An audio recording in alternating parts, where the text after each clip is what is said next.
No, they be loving the way I roll. No, they be loving the way I roll. No, they be loving the way. What's up? All right, so we just hit on the draft lottery. In the draft lottery this year, the Rockets secured the number 10 overall pick. How you feel about that? Shoot, that's good for the Rockets. I ain't gonna lie to you. Well, we were supposed to get 9, and we was hoping for something lesser. You know what I'm saying? At the end of the day, it's still a lottery pick, so you still got a chance of getting a breakthrough player. Just Yeah, that's how do y'all true. want to play this? That's the question. I should have looked up. I should have looked up what superstars were drafted around 10 too, because that would have been good to have.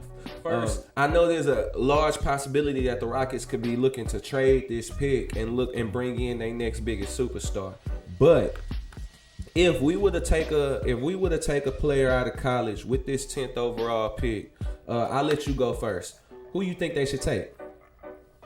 I would say two choices. Okay. You can go with adding to the backcourt Okay. and get Jason Richardson.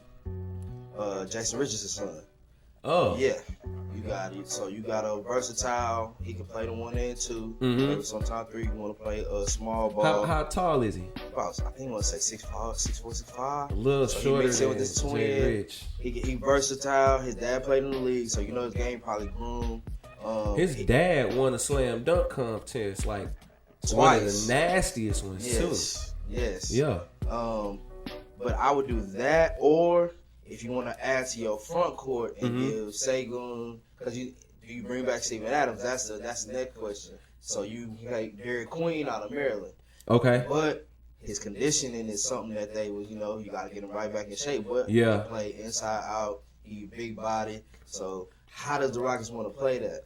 I think if he good enough, you take him, because being out of shape is something you can fix. Now, what you won't be able to fix that's normally attached to that is either is a lack of discipline when it comes to his eating habits or when it comes to his workout habits. That would end up being a nightmare. Hopefully he not lazy. That's the question. Yeah. That'll be a good question. Something you want to figure out. I got a couple of prospects myself here. You familiar with Kasparis Yakachonis from Illinois? The guard. Yeah. 6'6" guard to be specific. I got some notes on him. From what I saw, dude's a real good passer, but a great shooter. I mean, a knockdown shooter. Real a bigger guard, real strong.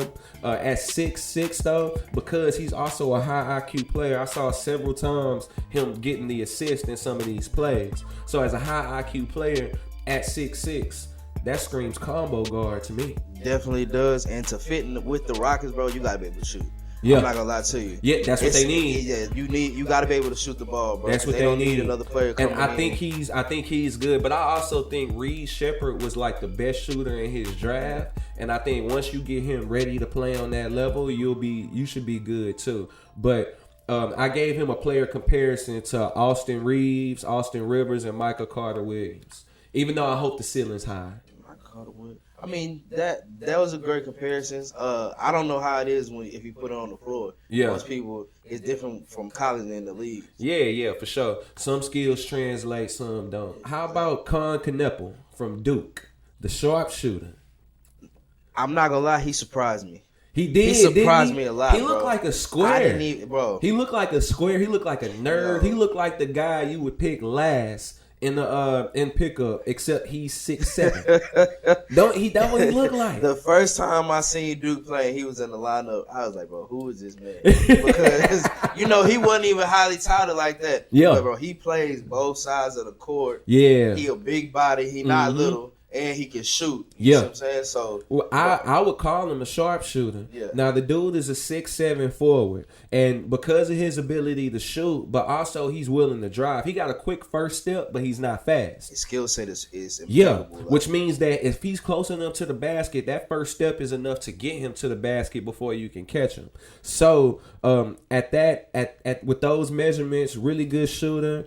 A larger wing at 6'7", because wings are dropping down to 6'5" nowadays in college and in the pros. Dude got a lot of length on his wingspan too. I don't know the measurements, but I saw him in action, and played with Cooper Flag. He's a mismatch for undersized forwards. Forwards that are under 6'6", he's a mismatch for him because of how big he is. But then forwards that are over 6'8", he's a mismatch for them because of that first step. That first step can get you by them if they covering the shot. So I like him. His shot selection is pretty good too. Yeah, so a spot up shooter. Saying that you play with the number one pick and you still was able to get yours says a lot. Mm-hmm. Basically play amongst stars. My only knock with him is when he get a scrappy defender on him, is he gonna show up? Yeah. U of H, they was scrappy. Yeah, they yeah. Brought that blitz. They took cookies from him. And you see what I'm saying? We took cookies from him. Hey, I gave him the player comps, Mike Miller and Trevor Ariza. I would say JJ too. JJ Redick? Yeah. Well, yeah, but JJ he a guard. That's the only, I mean, same type of player, I guess, because JJ had a quick first step too without being fast. But that's a good player comp. I'm just thinking more so taller players when I put these. What about and I might actually like these other two guys even better. Colin Murray Bowles from, I believe. Oh crap! I didn't put his school here. Dang, I dropped the ball on that. Colin Murray Bowles. That dude is a 6'7" forward. And I was looking at him. When I looked at the numbers, I thought, okay, this kid is a good shooter, right? Because he averaged 16.8 points per game on 58% field goal shooting. Now, I realized he's not a great shooter. You know what that means? He probably shooting a lot. No, it's coming from close to the rim. Oh, so he's one of those. Yeah, he going straight to the cup. He a big body. He a bully too. So he getting to the rim. 16 point per game on 58% shooting. Like overall, 58% shooting is nice because I think the average is at like 40. And so if you have 58%, 58%, it makes sense that most of your shots are coming towards the rim. This guy looked like he is the most powerful slasher in the draft. He gonna get to the rim. Here's my question with that one though. So let's say the Rockets get it. How does that mix well when you got Twin and Jalen Green in there, or if you got him? Because somebody got to be able to shoot the ball. Yeah. You can't have two slashes and then think Fred. I think that was a problem this year. Was nobody could shoot. Nobody was knocking them You had down. a couple people that shooting like Dylan Brooks. We gotta give him. Like, he's a solid shooter. Yeah, he's solid, but that's not somebody you expect him to go. I gave him the player comparison, the comps Cam Whitmore with a little bit of George Gervin in there. Ooh, that's big. Yeah, that's special. Tough. And I say that to your point. I say that because I think if we take a player at the 10th pick, that player is not going to be inserted into the lineup right away unless we take a big man.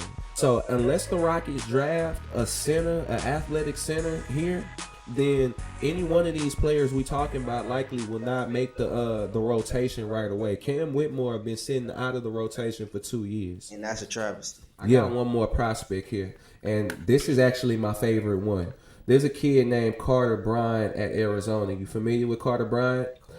I'm sure you are. Carter Bryant is a 6'8" small forward and probably got the highest potential of anybody in this draft, I think, including Cooper Flag, because of his height and his athleticism. Highly athletic small forward. He's a small forward specifically. I won't list him as a forward because he's kind of thin. So at 6'8", you know, he could play power forward, but small forward, highly athletic, great defensively.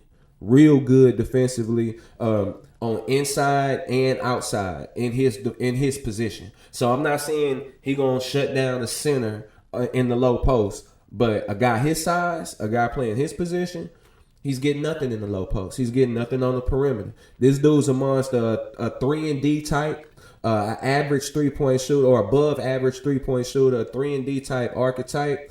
This guy gave him the comparisons Kawhi with a little Scottie Pippen.